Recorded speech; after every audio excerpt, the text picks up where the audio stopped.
राधे राधे दोस्तों।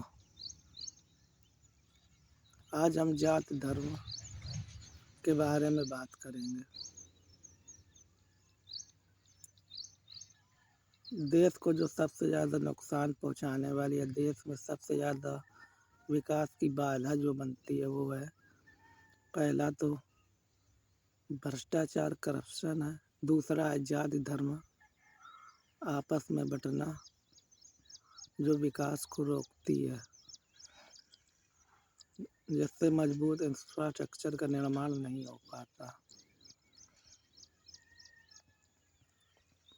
देशभक्ति के बारे में बात कर, आखिर देशभक्ति क्या है? सिर्फ लोगों को 15 अगस्त 26 जनवरी को ही याद आती है देशभक्ति, पर असली देशभक्ति तो तब है जब हम 16 अगस्त और 27 जनवरी को भी देश के लिए सोचे। देशभक्ति सिर्फ सेना में जाने या बॉर्डर पर खड़े होने से नहीं आती, बल्कि हर नागरिक अपने काम को ईमानदारी से करे तो वही देश की रक्षा है। देशभक्ति सिर्फ किसी जवान के शहीद होने पर 2 मिनट मौन खड़े होने से नहीं होती, बल्कि उस शहादत के कारण को समझकर देश सुधारने के संकल्प लेने से होती है। सच्ची देशभक्ति क्या है? शिक्षक अपने छात्रों में सत्य, अनुशासन और ज्ञान जगाए। किसान अन्न उगाए, देश को भूखा न रखने दे। डॉक्टर इलाज को सेवा समझे, कमाए नहीं। छात्र ज्ञान लेकर देश का भविष्य बनाए। नागरिक नियमों का पालन करे, भ्रष्टाचार न करे। मतदाता जाति धर्म नहीं विकास को वोट दे। हर व्यक्ति अपना कर्तव्य निभाए, यही देश की ताकत है। देशभक्ति एक भावना नहीं जिम्मेदारी है। ट्रैफिक में नियम मानना भी देशभक्ति है।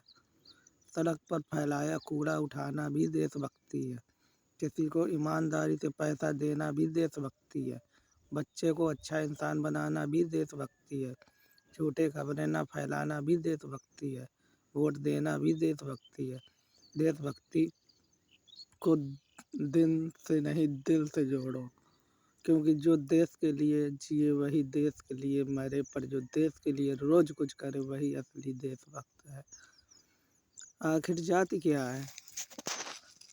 जाति को जन्म से नहीं कर्म से जोड़ो। अब कुछ लोगों को मेरी बातों पर हंसी आएगी, मेरे बातों का मजाक उड़ाएंगे, ये क्या कह रहा है।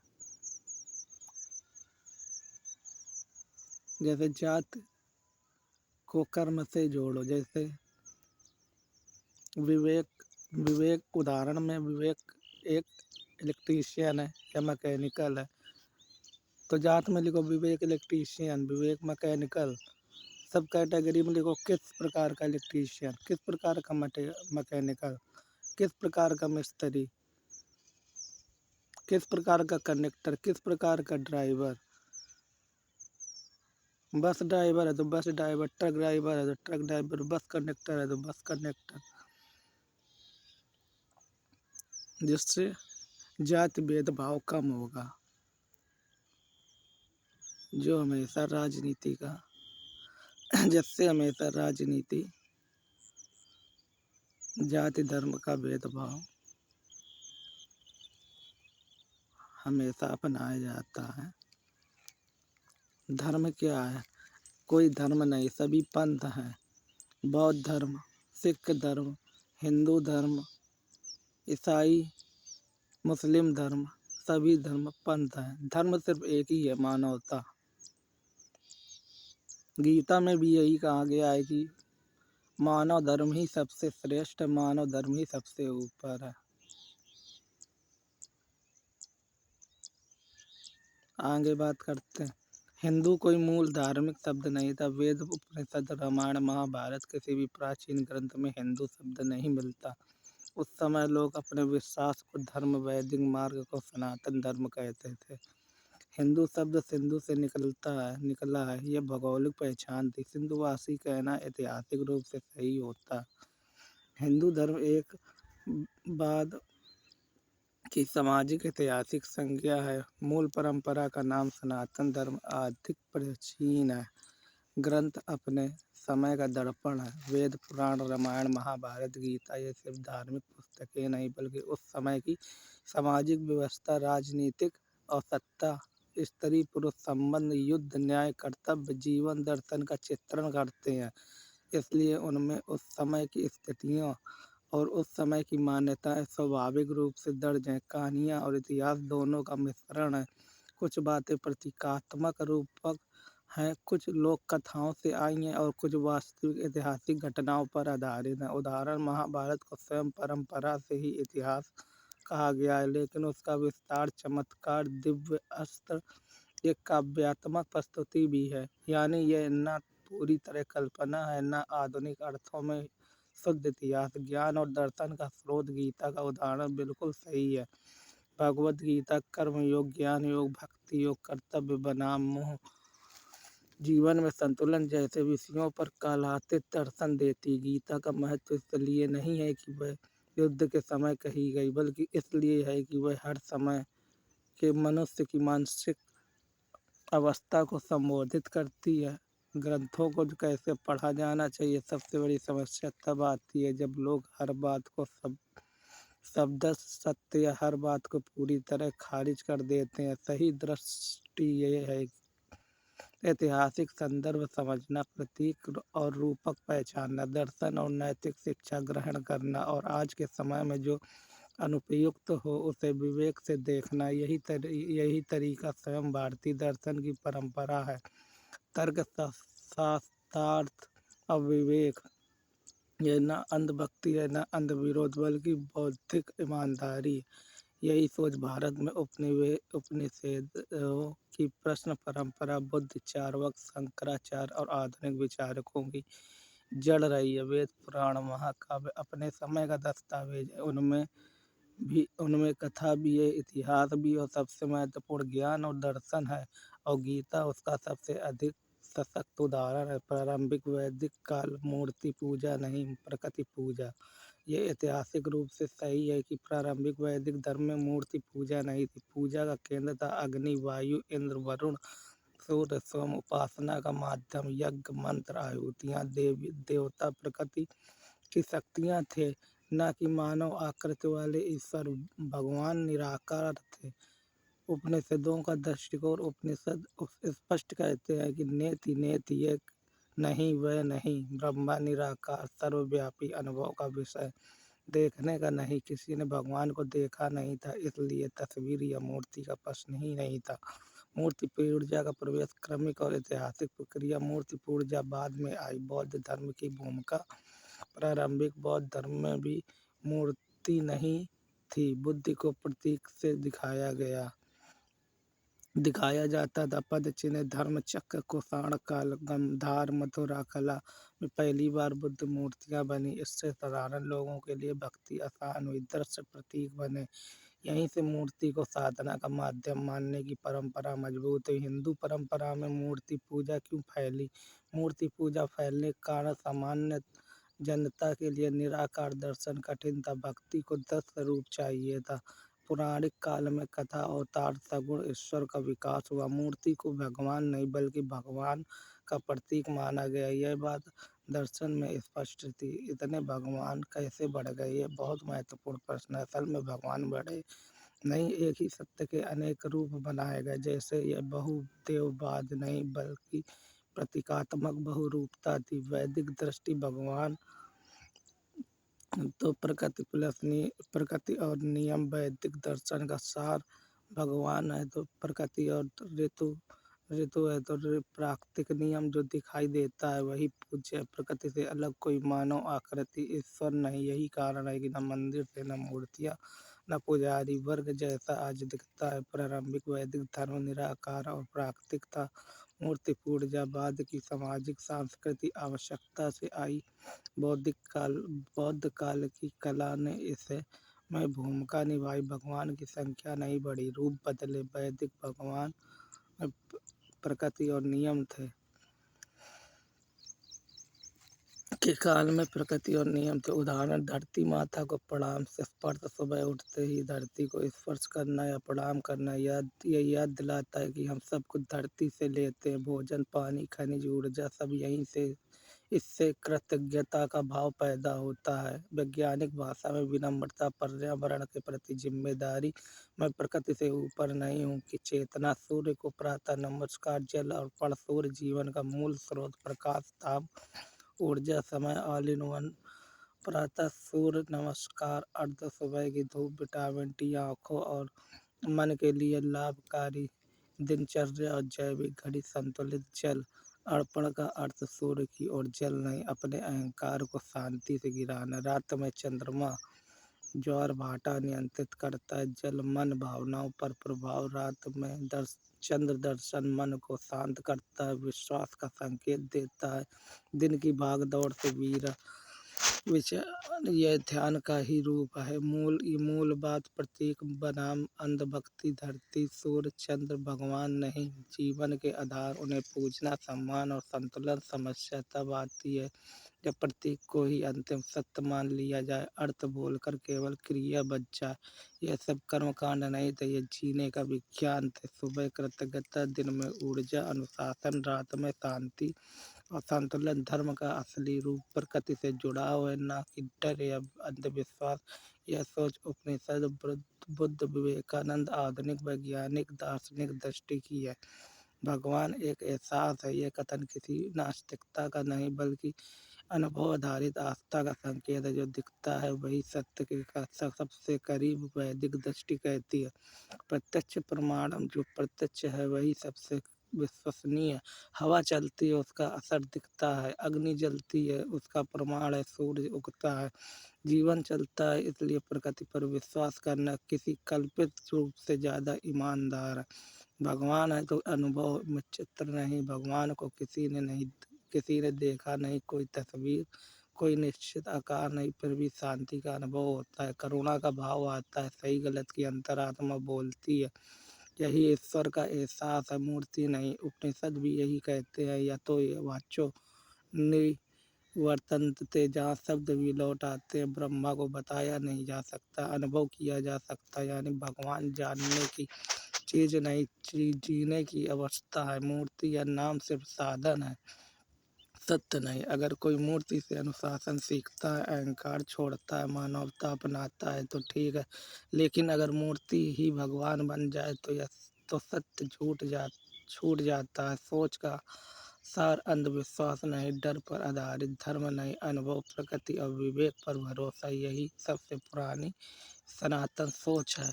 भगवान बाहर नहीं, भीतर का एहसास है, जो दिखता है, जो अनुभव में आता है, उसी पर विश्वास रखना ही सबसे सच्ची आस्था है। जहाँ धर्म को समझने से ज़्यादा उसे लड़ने का कारण बना दिया गया है। सबसे बड़े भगवान हमारे माता पिता है, जिनकी जगह कोई नहीं ले सकता। यह सब दिखाई देने वाला, अनुभव करने वाला सत्य है, कल्पना नहीं। शास्त्र भी यही कहते हैं, मातृ देवो भव, पितृ देवो भव, यानी पहले माता पिता फिर कोई और देवता। यह बात केवल कही नहीं गई बल्कि जीने के लिए कही गई थी।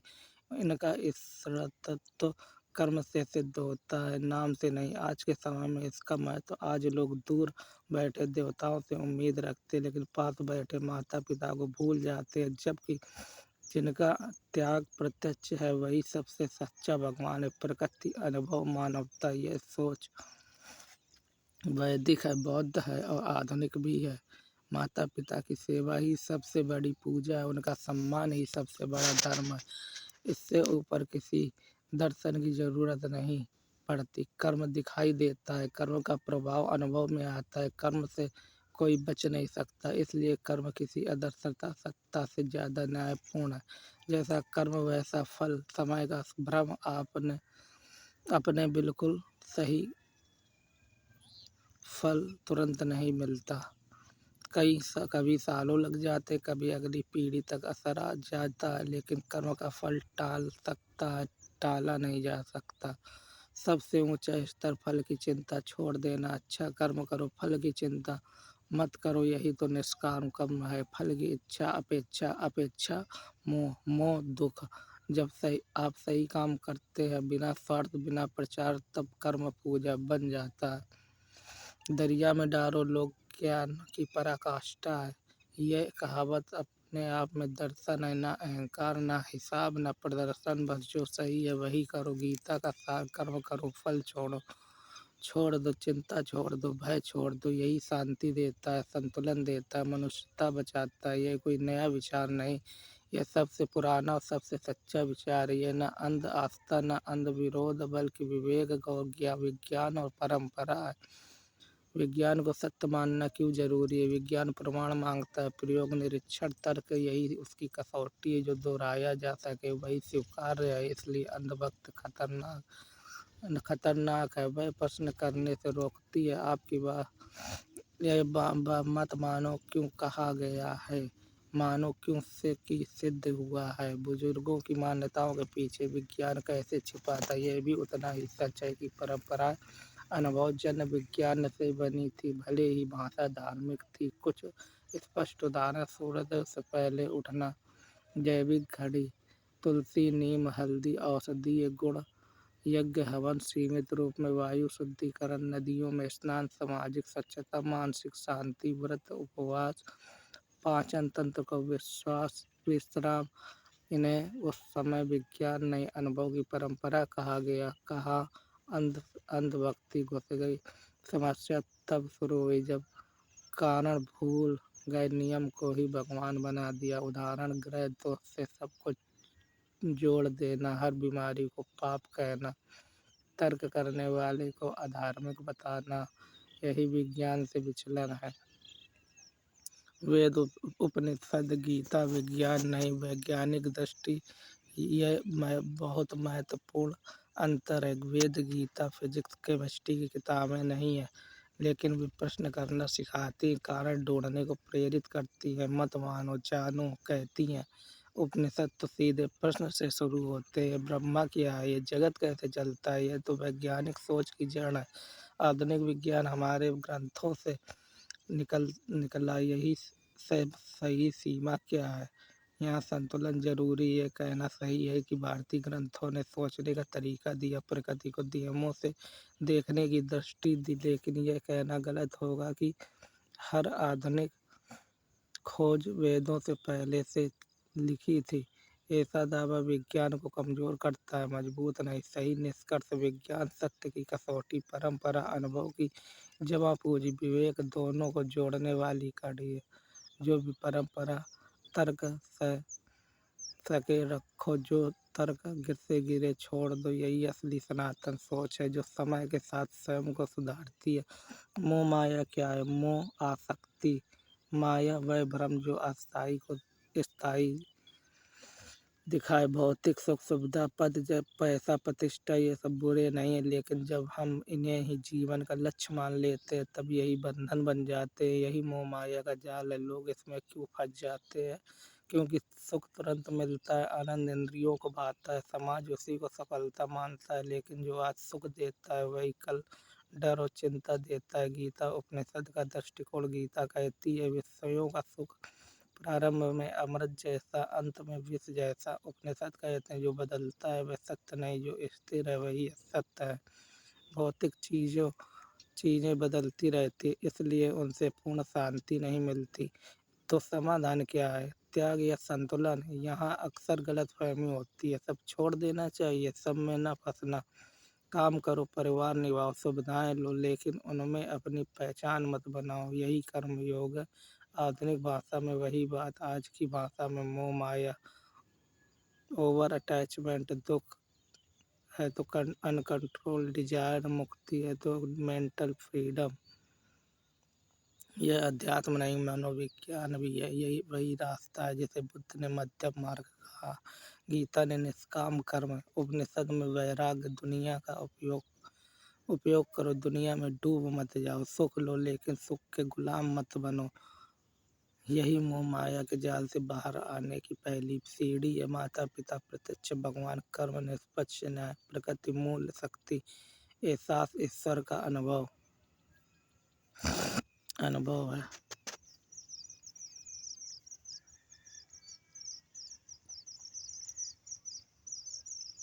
मानव की जात ही उसका धर्म है, मानव की जात ही उसकी देशभक्ति है, मानव की जात ही उसका सेवा है। अगर ये स्वीकार कर लिया जाए तो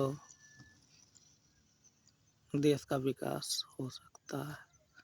राधे राधे दोस्तों, आज से मैं 10 से 15 मिनट का ही वीडियो बनाऊंगा क्योंकि वीडियो ज़्यादा लंबा चला जाता है। राधे राधे, नमस्कार।